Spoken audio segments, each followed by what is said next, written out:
Hello दोस्तों, नमस्कार। स्वागत है एक बार फिर से आप सभी का अपने प्रिय चैनल पर। दोस्तों, आपको बताते हैं जो अभी की सबसे बड़ी खबर आ रही है, जहां अब समुद्री रास्ते से भी भारत को घेरने की कोशिश कर रहा है चाइना। जी हां दोस्तों, बताएंगे जिबूती में बनाया है चाइना ने सैन्य अड्डा। जी हां दोस्तों, भारत को घेरने की कर रहा है बड़ी तैयारी। बताएंगे अभी की सबसे बड़ी खबर आपको इसी बीच बताएंगे, जहाँ बीजेपी मोदी कश्मीर। जी हाँ, भारत पाकिस्तान रिश्तों पर जरदारी के जहरीले बोल, इमरान पर भी सियासी वार की बड़ी तैयारी। जी हाँ दोस्तों, बताएंगे क्या है ये खबर। आखिर कश्मीर मुद्दे पर दोस्तों मोदी जी और कश्मीर को लेकर और बीजेपी को लेकर क्या कहा है जरदारी ने, सबसे पहले आपको भी बताएंगे। और साथ ही साथ बताएंगे जहां अमेरिका ने लिया है अब तक का सबसे बड़ा एक्शन। बताएंगे क्या एक्शन लिया है दोस्तों, तो हर तरह की जानकारी आपको भी बताने वाले हैं, तो आराम से बने रहेगा वीडियो के अंत तक। और अभी खबरों में आगे बढ़ने से पहले हमेशा की तरह मानते हैं कि अपना भारत मोदी जी के नेतृत्व में आगे बढ़ रहा है और भारत के दुश्मन देशों की इतनी हिम्मत नहीं, इतनी हिम्मत नहीं कि वो आंख उठाकर भी देख सके। तो इस वीडियो को भी कर दीजिए लाइक, चैनल को कर दीजिए सब्सक्राइब, बेल आइकन दबाइए, साथ ही कमेंट बॉक्स में लिख दीजिएगा जय हिंद। जी हाँ दोस्तों, तो चलते हैं पहली और सबसे बड़ी खबर की तरफ, जहां पर अब समुद्री रास्ते से भी भारत को घेरने की कोशिश कर रहा चीन। जिबूती में बनाया सैन्य अड्डा। जी हाँ दोस्तों, चीन अपनी हरकतों से बाज नहीं आ रहा, वो लगातार भारत को घेरने की कोशिश में लगा हुआ है। अब अमेरिकी अधिकारियों ने चीन के बारे में बहुत बड़ा खुलासा कर दिया है दोस्तों। अमेरिकी रक्षा विभाग पेंटागन की ताजा रिपोर्ट में कहा गया है कि चीन ने अफ्रीकी देश जिबूती में अपना सैन्य अड्डा स्थापित किया है। चीन के इस कदम से हिंद महासागर में भारत के लिए गंभीर चुनौतियां खड़ा होने का खतरा है। पेंटागन की रिपोर्ट में कहा गया है कि 2016 से चीन जिबूती में सैन्य अड्डे का निर्माण कर रहा था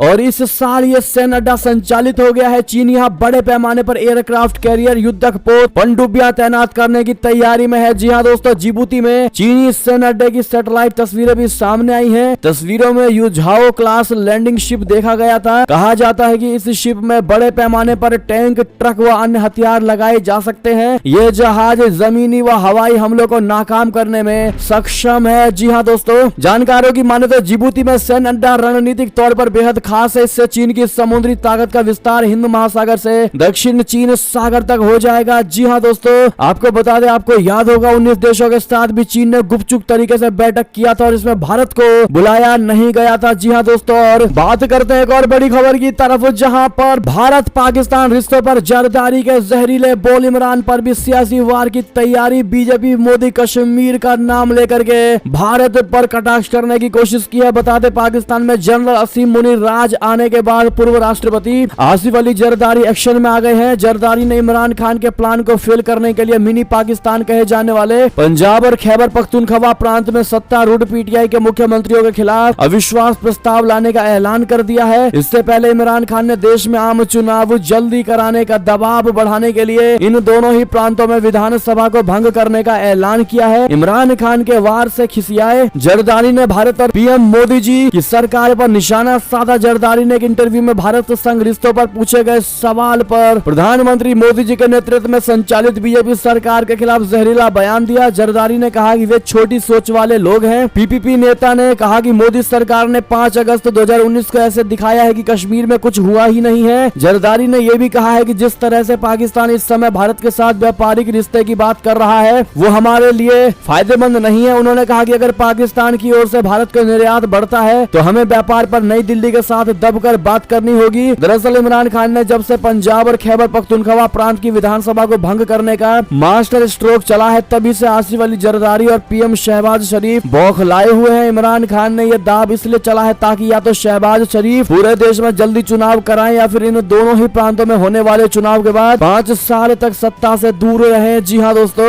आपको बता दें इतना ही नहीं, एक और बड़ी खबर आ रही है जरदारी से जुड़ी, जहां पर भारत से मिली हार, पाकिस्तान की फौज की बड़ी नाकामी। जी हाँ, विदेश मंत्री बिलावल भुट्टो का सबसे बड़ा अब तक का कबूलनामा। बता दें, बांग्लादेश के जन्म लेकर किए गए पाकिस्तान के पूर्व सेना प्रमुख जनरल बाजवा ने दावों की पोल खुद उन्हीं के विदेश मंत्री बिलावल भुट्टो जरदारी ने खोलकर रख दी है। दरअसल पाकिस्तान के विदेश मंत्री बिलावल भुट्टो ने अपने एक बयान में कहा है कि 1971 में पूर्वी पाकिस्तान को लेकर हुई लड़ाई में भारतीय सेना से मिली शर्मनाक हार पाकिस्तानी सेना की बहुत बड़ी नाकामी थी। दरअसल बाजवा ने जाते जाते अपने बयान के जरिए जुल्फिकार अली भुट्टो पर निशाना साधा, जो वर्तमान विदेश मंत्री बिलावल भुट्टो के दादा थे। अब उसी बयान पर भुट्टो ने पलटवार करते हुए कहा है कि सेना की नाकामी की वजह से ढाका की हार हुई थी। इससे जुल्फिकार अली भुट्टो की सरकार के लिए कई चुनौतियां पैदा हो गई थी। पाकिस्तानी विदेश मंत्री ने अपनी पार्टी पीपीपी की एक रैली में ये बड़ा बयान देते हुए पार्टी के इतिहास को याद किया और पार्टी के 55वें स्थापना दिवस के मौके पर निस्तार पार्क में आयोजित सभा में पार्टी के संस्थापकों की उपलब्धियों को जनता के सामने रखा।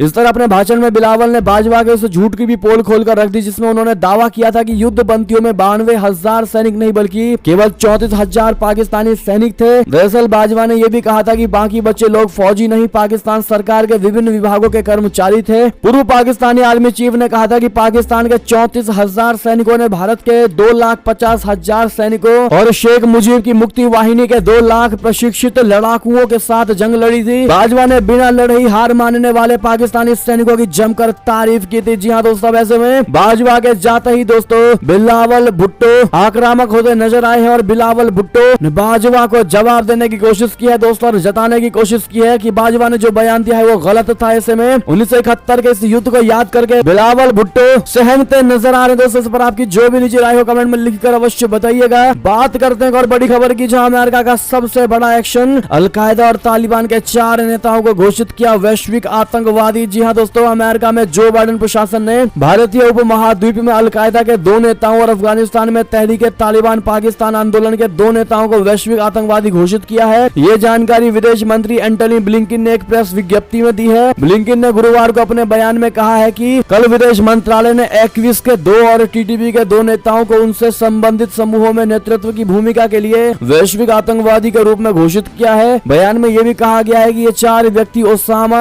महमूद, आतिफ, यद्दा गौरी, मोहम्मद मारूफ और कारी अजमद है। उन्होंने कहा है कि अमेरिकी सरकार अलकायदा और अफगानिस्तान में सक्रिय तालिबानी आतंकवादी समूहों से मुकाबला करने के लिए अपने आतंकवाद निरोधी उपकरणों का उपयोग करने के लिए प्रतिबद्ध है। जी हाँ दोस्तों, बात करते हैं एक और खबर की, जहां जॉर्जिया के शख्स को 33 महीने की सजा, राष्ट्रपति जो बाइडेन को मारने और व्हाइट हाउस उड़ाने की दी थी धमकी। जी हाँ दोस्तों, अमेरिकी राष्ट्रपति जो बाइडेन को जान से मारने की धमकी देने वाले शख्स को कोर्ट ने सख्त से सख्त सजा सुनाई है। आरोपी ने राष्ट्रपति निवास व्हाइट हाउस उड़ाने की धमकी भी दी थी। उसे 33 महीने की जेल व $7500 का जुर्माना भी किया गया है। जी हाँ दोस्तों, जॉर्जिया की जिला कोर्ट ने आरोपी ट्रेविस बॉल जो कि 56 साल के हैं उनको बुधवार को दोषी करार दिया गया। उसे 33 महीने के कारावास और $7500 के अर्थदंड की सजा सुनाई गई। साथ ही साथ एक और बड़ी खबर आपको बताते हैं, जहां लोकतंत्र पर हमें ज्ञान ना दे। जी हाँ, यूएनएससी में भारत का 2 टूक जवाब याद दिलाया 2500 साल का इतिहास। जी हाँ, भारत के लोकतंत्र के मसले पर क्या करना चाहिए और क्या नहीं, इस पर किसी से ज्ञान लेने की आवश्यकता नहीं है। यूएन में भारत की राजदूत रुचिरा कंबोज ने यह तीखी टिप्पणी संयुक्त राष्ट्र सुरक्षा परिषद के मंच पर की है। भारत को दिसंबर महीने के लिए संयुक्त राष्ट्र सुरक्षा परिषद की अध्यक्षता सौंपी गई है। हर महीने संयुक्त राष्ट्र सुरक्षा परिषद की अध्यक्षता बदलती है और अगस्त 2021 के बाद ये दूसरा मौका है जब भारत को यह जिम्मेदारी दी गई है। भारत फिलहाल 2 साल के लिए इस परिषद का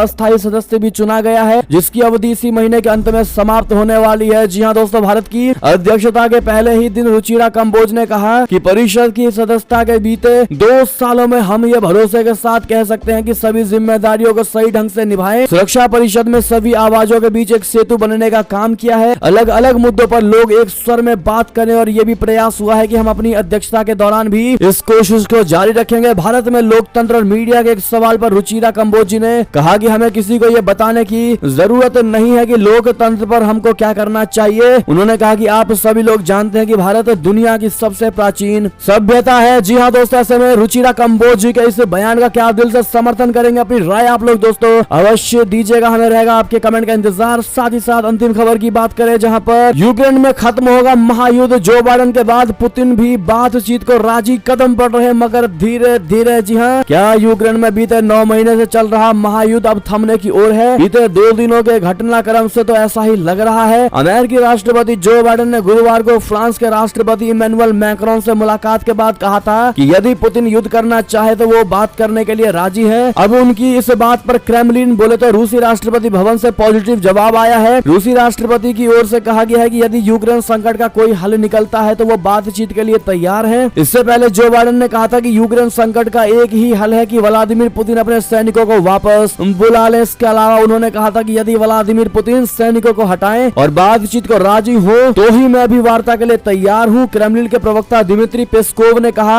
कि व्लादिमीर पुतिन हमेशा बातचीत के लिए तत्पर है, लेकिन रशिया यूक्रेन से पीछे नहीं हटेगा। जी हाँ दोस्तों, ऐसे में क्या लगता है आपको, क्या इनके बीच में दाल गल पाएगी दोस्तों? क्या रशिया यूक्रेन का युद्ध समाप्त समाप्त हो पाएगा? क्या अब रशिया के राष्ट्रपति पुतिन भी झुकते नजर आ रहे हैं दोस्तों, क्योंकि उनको पता चल चुका है कि इस युद्ध को होते होते 1 साल होने वाले हैं, अभी तक कोई हल नहीं निकला है और इसके बावजूद उल्टा नुकसान ही होता जा रहा है रशिया का दोस्तों। वैसे में पुतिन के अंदर भी नरमाहट देखने को मिलती दिखाई दे रही है दोस्तों। ऐसे में आप लोग क्या कहना चाहेंगे दोस्तों? रशिया को क्या जवाब देना चाहेंगे, मतलब सलाह देना चाहेंगे इस युद्ध को लेकर दोस्तों? बताइएगा जरूर। और इसी बीच ये थी अब तक की सारी बड़ी खबरें। आपको हमारी खबर कैसी लगी? आशा करता हूँ दोस्तों बहुत अच्छी लगी होगी। अगर थोड़ी भी अच्छी लगी तो इस वीडियो को भी अपने भाई बंधुओं में व्हाट्सएप, फेसबुक, ट्विटर के जरिए पूरे भारत में शेयर करना बिल्कुल मत भूलिएगा। और अभी कर दीजिए इस वीडियो को लाइक, चैनल को कर दीजिए सब्सक्राइब, बेल आइकन दबाइए, साथ ही कमेंट बॉक्स में लिख दीजिएगा जय हिंद जय भारत। तो मिलते हैं आप अगली बड़ी खबर में दोस्तों, तब तक अपना ख्याल रखिएगा। आप सभी का बहुत बहुत धन्यवाद साथ देने के लिए, साथ बनने के लिए। जय हिंद जय भारत, जय श्री राम, वंदे मातरम, हर हर महादेव।